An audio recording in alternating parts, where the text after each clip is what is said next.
Hello friends, welcome to my YouTube channel. और आज मेरे चैनल के अंदर हम आगे चलेंगे वही अपना चैप्टर जो है मोशन को लेके। ओके, कल फ्रेंड्स आपने देखा होगा जब हम ये चैप्टर कर रहे थे तो लास्ट में जो हमने किया था टाइप्स ऑफ एक्सेलरेशन जब किया था तो थोड़ा जल्दी जल्दी में उसको कंप्लीट कर लिया था। तो आज एक बार इसको फिर से देखेंगे, ठीक है। और इसके बाद फिर जो है अपना आगे चलेंगे जो इक्वेशन ऑफ मोशन है, यानी कि गति के समीकरण वो भी आज हम देखेंगे। इसके अलावा जो है आज बैक टू बैक एक और वीडियो आएगी जो हमारा पेंडिंग था, जो हमने देखा था हमारा पेंडिंग चल रहा था। क्या चल रहा था कि भाई जो एसआई यूनिट वाला मैंने आपको बताया था कि एसआई यूनिट क्या होते हैं, स्केलर और वेक्टर वाला जो था, उस टॉपिक को भी आज हम क्लियर करेंगे। ओके, तो सबसे पहले हम स्टार्ट करते हैं क्या अपना पहले की तरह रिवीजन। तो कल हमने क्या किया था, स्पीड बताया था। स्पीड क्या होती है? Yes, distance travel per unit time, यानी क्या जितनी दूरी प्रति सेकंड हम तय करते हैं उसको क्या बोलते हैं? गति। फिर था वेग, यानी कि वेलोसिटी क्या होती है? यस, वेलोसिटी का क्या था? डिस्प्लेसमेंट बाय टाइम, यही था, यानी कि विस्थापन बटे समय। ओके, इसके बाद आया था क्या? एवरेज वेलोसिटी या फिर हम क्या बोल सकते थे, एवरेज स्पीड की टोटल आगे लग जाएगा बस।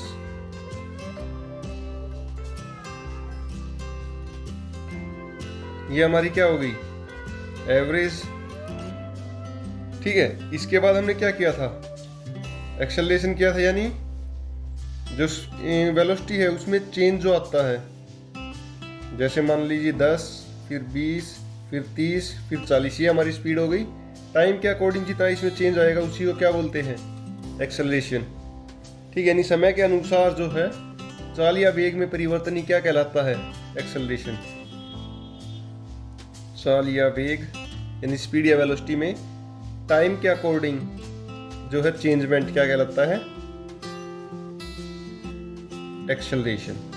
ओके, अब एक्सेलरेशन का हमने क्या एसआई यूनिट निकाला था? क्या था? मीटर सेकंड स्क्वायर माइनस 2, या फिर हम बोल सकते हैं मीटर पर सेकंड स्क्वायर, ये था। फिर क्या था? यूनिफॉर्म नॉन यूनिफॉर्म, टाइप्स इसके एक्सेलरेशन के, टाइप्स ऑफ एक्सेलरेशन क्या क्या था? यूनिफॉर्म, नॉन यूनिफॉर्म और रिटार्डेशन, यही थे ना। तो ये देखिए, यूनिफॉर्म, नॉन यूनिफॉर्म और रिटार्डेशन क्या होते हैं। यूनिफॉर्म में क्या था? एक स्पीड से सेम चल रहे थे, 10, 20, 30, 40 और 50, यानी सेम टाइम में सेम, यही था भाई कि एक सेकंड में 10 थी तो दूसरी सेकंड में 20, 30, यानी सेम का डिफरेंस कितना आ रहा है? 10-10 का। तो ये क्या हो गया? यूनिफॉर्म यानी एक समान त्वरण हो गया। फिर क्या हुआ? असमान में क्या होगा? कभी 10 बढ़ेगी, कभी 5 बढ़ेगी, कभी 2 बढ़ेगी, कभी 4 बढ़ेगी, कितनी भी बढ़ सकती है। जो नॉर्मली हमारे व्हीकल चलते हैं वो कैसे चलते हैं? नॉन यूनिफॉर्म पे चलते हैं। क्यों? कि कभी मान लो 10 चला, कभी 20 चला, फिर 25 हो गया, फिर एकदम 35, फिर एकदम मान लो 50। ऐसे इंक्रीमेंट होता है टाइम के अकॉर्डिंग, अलग अलग टाइम के अकॉर्डिंग अलग अलग। तो ये क्या होगा? Non uniform. फिर रिटार्डेशन या नेगेटिव आता है अपना। नेगेटिव में क्या होता है? ये मैंने बताया था, ब्रेक की सिचुएशन में हो सकता है। कैसे? जब हमारा व्हीकल जो है 50 से या फिर हाई स्पीड से लो स्पीड की तरफ आना स्टार्ट करे, या ज़्यादा से कम की तरफ आना स्टार्ट करे, तो उसी को क्या बोलते हैं? नेगेटिव एक्सेलरेशन, रिटार्डेशन या ऋणात्मक त्वरण। क्लियर है? ओके, ये था कल का टॉपिक। आज जो है सबसे मेन करेंगे हम क्या? Equation of motion. कितनी इक्वेशन है मोशन की? 3। देखिए, लॉ ऑफ मोशन अलग है। यस, लॉ ऑफ मोशन, ये किसने दिए थे? न्यूटन ने दिए थे। इक्वेशन अलग चीज़ है, कभी इन दोनों को एक साथ कर लो। लॉ अलग चीज़ है और जो है मतलब इक्वेशन वो अलग चीज़ है। तो हम स्टार्ट करते हैं इक्वेशन से। क्लियर है? पीछे तक का टॉपिक अगर आपको क्लियर ना हो तो एक बार फिर से बता दूं। v हमारा क्या था? v था हमारा अंतिम, u क्या था? शुरुआती, और t क्या था? यस, समय। इसी को लेके हम इक्वेशन बनाएंगे। तो चलते हैं पहली इक्वेशन की तरफ।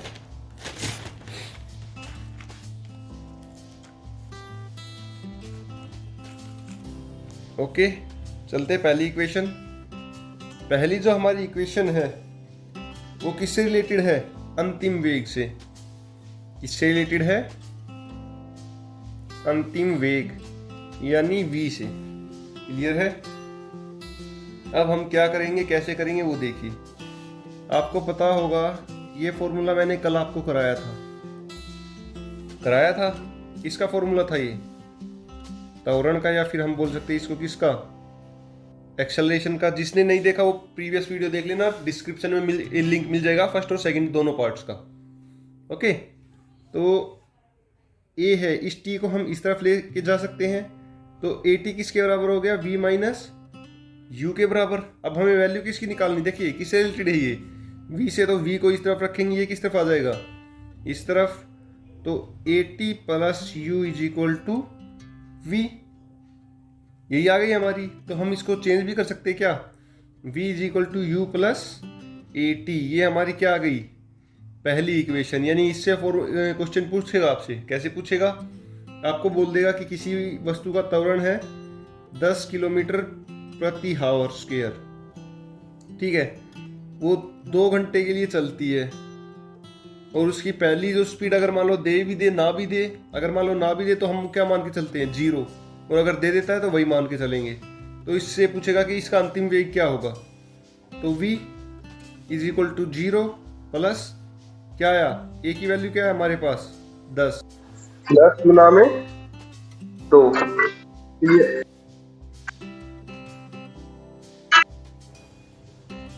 क्लियर है?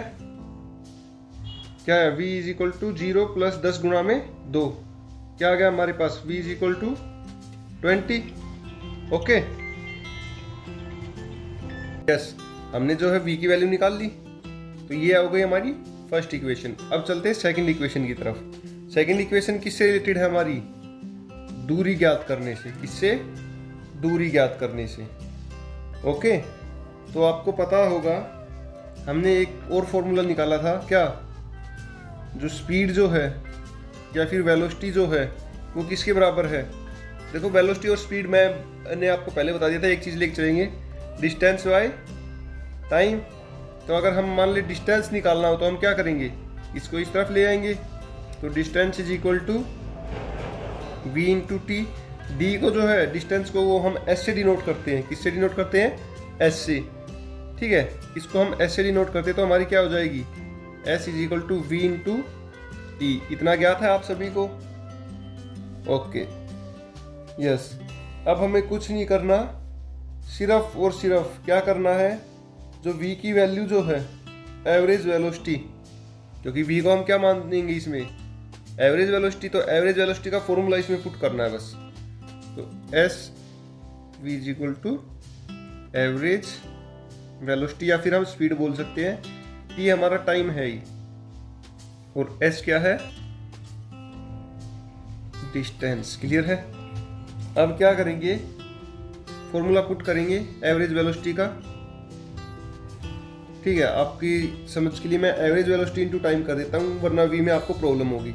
A V into T, A V into T. तो अब एवरेज वेलोसिटी का फॉर्मूला क्या था? v प्लस यू बाय 2 निकाला था ना, शुरुआती प्लस अंतिम बटे 2, एवरेज निकालने का फॉर्मूला, इंटू टी। क्लियर है? ओके, अब हमें क्या करना है? जो v है, जो v है, v की वैल्यू जो हमारी इस इक्वेशन में आई थी क्या? अंतिम वेग की। अंतिम वेग की क्या आई थी अपने पास? v is equal to u plus a t, वही पुट कर देंगे। s is equal to u plus a t plus u by 2 into t, यही आई ना हमारे पास, s is equal to u plus a t plus u by 2 into t. Okay, अब क्या करेंगे, इस सारे को इक्विलेट कर लेंगे। तो क्या आया, 2u plus a t by 2 into t, यही आया ना। तो अब इसको हम लिखते हैं आगे, क्या आया था हमारे पास, s is equal to 2u plus a t by 2 into t, यही था ना। अब इसको हम सोल्व करेंगे, s लिया 2u बाई 2, क्योंकि ये सभी के डिवाइड में है 2, तो हम इसको ऐसे भी लिख सकते हैं ए टी बाई 2 इंटू टी, सारे के ब्रैकेट में, याद रखना। तो अब क्या करेंगे, इसको मल्टीप्लाई कर लेंगे, क्या आया 2ut, क्योंकि ये सभी के मल्टीप्लाई में है, plus a T into T, क्या होगा टी स्क्वेयर बाई 2 बाई 2।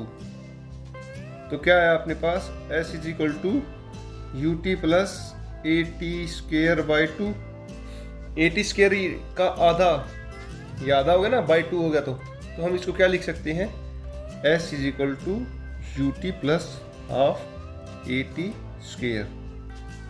ये हमारे पास दूसरा समीकरण आ गया। देखिए ये जो है आपका कंपटीशन एग्जाम में, जो हाई लेवल एग्जाम है, अब कोई ग्रुप डी की तैयारी कर रहा है, उसके ये किसी काम का नहीं है, उसके सिर्फ ये काम का है, ये जो समीकरण आ गया ना हमारा, ये काम का है। पर जो हाई लेवल एग्जाम की तैयारी कर रहे हैं, उनके लिए ये काम की चीज़ है।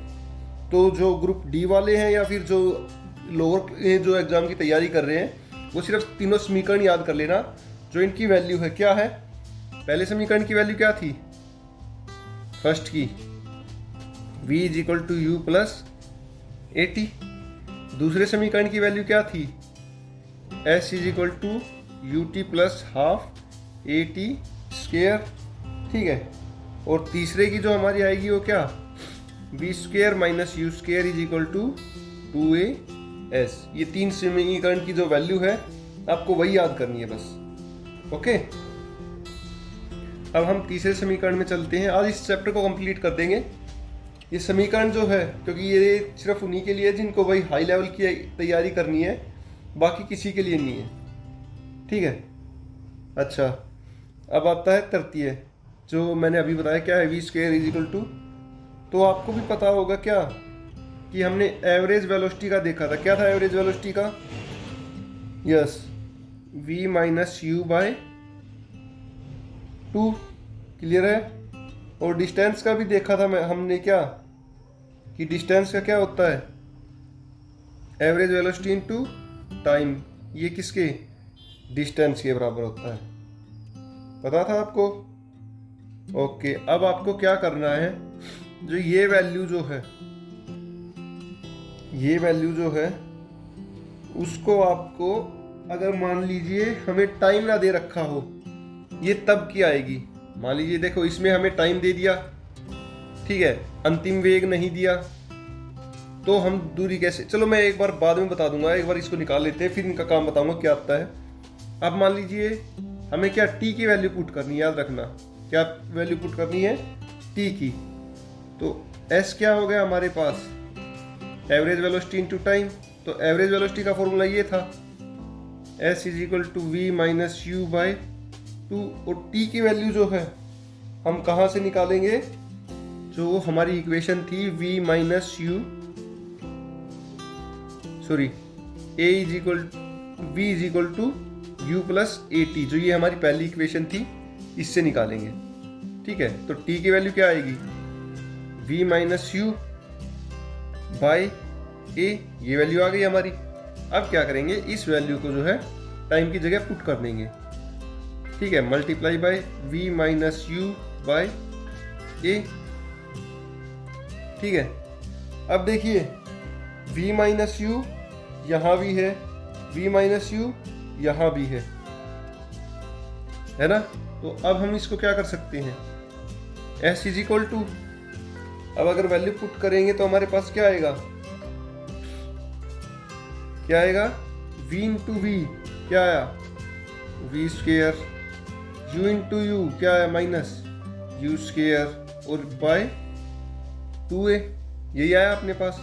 2a को हम इस तरफ ले चले गए, 2a is equal to v square minus u square. इसको हम दूसरी तरह भी कर सकते हैं, ठीक है। ओके, अब देखिए, अब मैं इनका काम बताता हूं कि भाई क्या कर रहा है ये, क्या नहीं। पहली इक्वेशन है वो कब यूज होगी, दूसरी इक्वेशन जो है वो कब यूज होगी, तीसरी इक्वेशन जो है वो कब यूज होगी। अब ये देखते हैं। पहली इक्वेशन तब यूज होगी तब हमें क्या निकालनी हो, अंतिम वेग निकालना हो, अंतिम वेग निकालना हो। तो क्या करेंगे, हम पहली इक्वेशन यूज कर लेंगे, ठीक है। अगर हमें मान लीजिए दूरी निकालनी है और हमारे पास क्या अंतिम वेग नहीं है, अंतिम वेग नहीं है, तो हम क्या करेंगे, और ना ही शुरुआती वेग हो, तो आपको पता होगा, यानी जो है हमारे पास फाइनल वेलोसिटी और इनिशियल वेलोसिटी कोई भी ना हो, तो हम क्या करेंगे, हमें कुछ नहीं करना, सिर्फ हम क्या करेंगे, जो इनिशियल वेलोसिटी है, जो स्टार्टिंग जो हमारी वेलोसिटी, उसको हम क्या मान लेंगे, जीरो मान के, और हमारे पास जो इक्वेशन है सेकंड, उसको हम पुट कर लेंगे, क्योंकि उसमें हमें क्या दिया होगा, एक्सेलरेशन और टाइम दे रखा होगा, तो उससे हम निकाल सकते हैं। तीसरा जो है, अगर हमें टाइम नहीं दे रखा तो हम क्या दूरी या एक्सेलरेशन कैसे निकाल सकते हैं, तो हम तीसरी को पुट करेंगे। ओके, तो ये इसलिए काम आती है कि मान लो एक किसी चीज को ना दे के वो दूसरी किसी चीज को दे, तो उससे हम अपना जो क्वेश्चन है वो सोल्व कर सकते हैं। ओके, अब आता है आपका सिर्फ दो, क्या, एक सेंट्रीपिटल फोर्स, सुना होगा ना नाम, सेंट्रीपिटल और सेंट्रीफ्यूगल। सेंट्रीफ्यूगल क्या बोलते हैं इसको, अभिकेंद्रित, अभिकेंद्रित, और इसको क्या बोलते हैं, अपकेंद्रित। अब देखिए क्या होता है ये, ठीक है, कि भाई कोई भी वस्तु, देखिए एक वर्ड आपने देखा केंद्रित, एक वर्ड आपको दिख रहा है क्या, केंद्रित वर्ड दिखाई दे रहा है आपको। केंद्रित यानी जो सेंटर की तरफ सेंटर की तरफ, चाहे सेंटर की तरफ लगे या सेंटर के बाहर की तरफ लगे, तो यानी इसमें क्या है, एक सेंटर है, एक सेंटर है, तो आपको पता होगा एक सेंटर है तो उसके चारों ओर कोई वस्तु घूमेगी, तो क्या हुआ वो रोटेशनल, यानी अगर रोटेशनल मोशन है यानी घूर्णन गति है, तो ये दो तरह के जो बल है वो काम करते हैं, ठीक है। तो क्या क्या है इन बलों का नाम, वो देख लीजिए, सेंट्रीपिटल और सेंट्रीफ्यूगल, अभिकेंद्रित और अपकेंद्रित। क्लियर है, यस। अभिकेंद्रित, अभी मतलब के अंदर, ठीक है। तो मान लीजिए ये है, अगर मान लो मैं किसी वस्तु को ऐसे घुमाने लगूं चारों तरफ, ऐसे घुमाने लगूं चारों तरफ, तो मैं क्या उसको ऐसे अपनी तरफ खींच रहा हूं, तो किसी भी वस्तु को जो अंदर की तरफ जो बल खींचता है, जो अंदर की तरफ जो फोर्स खींचता है, उसको क्या बोलते हैं, सेंट्रीपिटल या अभिकेंद्रित बल। दूसरा आता है सेंट्रीफ्यूगल, अपकेंद्रित बल, यानी केंद्र के ऊपर, यानी ये क्या करेगा, केंद्र से बाहर जाने की कोशिश जो करता है बल, उसको हम क्या बोलते हैं, सेंट्रीफ्यूगल। जैसे हम इसको छोड़ेंगे तो ये क्या होगा, मान लो इसको मैं रोटेट कर रहा हूँ, रोटेट करने के बाद जैसे इसको छोड़ूंगा तो ये क्या बाहर की तरफ भागना स्टार्ट करेगा। जैसे ये बाहर की तरफ भागना स्टार्ट करेगा जिस फोर्स से, उसको क्या बोलते हैं, सेंट्रीफ्यूगल। याद रखना एक मेन चीज है कि अगर मान लो कोई रोटेशन में है तो उसका जो बल की जो दिशा है वो हमेशा बदलती रहती है। मान लीजिए यहाँ पे है तो ये दिशा होगी, यहाँ पे गया तो ये दिशा, यहाँ पे गया तो ये दिशा, यानी जो बल की जो दिशा है वो अगर कोई चीज़ घूर्णन करती है या कोई मतलब वृत्तीय मार्ग में घूमता है, कोई जो है एक ओवल शेप में बोल सकते हैं, या फिर हम बोल सकते हैं क्या कि कोई भी एक सर्कुलर मोशन में अगर कोई चीज़ घूमती है तो उसका जो क्या होता है, फोर्स की जो डायरेक्शन है वो हमेशा चेंज होती रहती है। ओके, इस चैप्टर में इतना ही, मिलते हैं अगले चैप्टर के साथ जो हमारा होगा force and law of motion, ठीक है, बल एवं बल के नियम।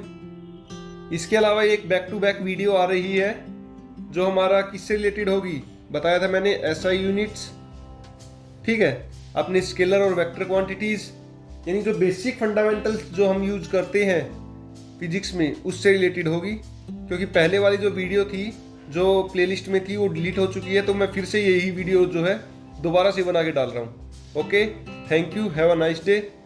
बने रहिए वीडियो के साथ और जल्द से जल्द जो है अपने दोस्तों के साथ शेयर कीजिए। नोट्स जो हैं वो तीनों वीडियोस के डिस्क्रिप्शन में दिए हुए हैं, जो है क्लास नोट्स भी आपको वहाँ पे मिल जाएंगे और इसके अलावा जो फुल नोट्स जो हैं वो भी आपको मिल जाएंगे। फुल नोट्स में आपको एक अच्छा होगा, हिंदी मीडियम के अलग है, इंग्लिश मीडियम के अलग हैं, ठीक है, तो दोनों वहाँ से देख सकते हो आप। और जो है बाय डायग्रामेटिक वो मैंने बना रखे हैं, तो प्लीज़ एक बार जाके नोट्स को भी डाउनलोड करके और देख सकते हो। Thank you, have a nice day.